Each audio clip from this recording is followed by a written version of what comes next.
Бисмилля. Ибн Асакир деген кісі риуаят қылып айтады.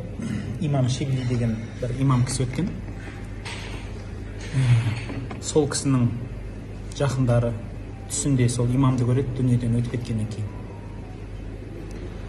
Сөйтіп сұрайды ғой: құрметті имам, дүниеден өттің, Алла тағала не істеді сенімен дегенде, алдына шақырып алып былай сұрады дейді: ей пәленше, мен сені жәннатқа кіргізбекшімін, не үшін жәннатқа кіргізетінін білесің ба дейді. Сосын айттым дейді: саған жасаған құлшылық ғибадаттарым ба дедім дейді. Жоқ дейді. Түнделетіп оқыған намаздарым шығар, нәпіл тұтқан оразаларым шығар. Жоқ. Онда түннің жарымында көздің жанарын тауысып оқыған білімім шығар, үлкен ғалымдарға жасаған қызметім шығар. Жоқ деді.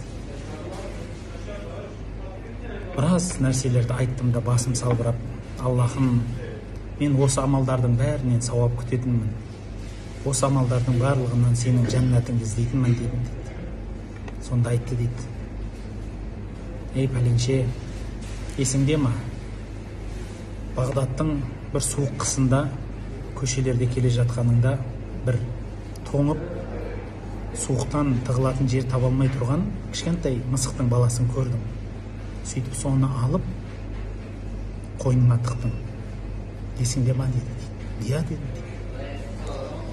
Оның сенен басқа үміті, сенен басқа қолдайтын жаны жоқ еді. Сен соны қолдадың, сен соны мейірімін тығып қойныңа бастың. Соған деген мейірімің үшін мен сені мейіріміме бөлеп кешірдім дейді.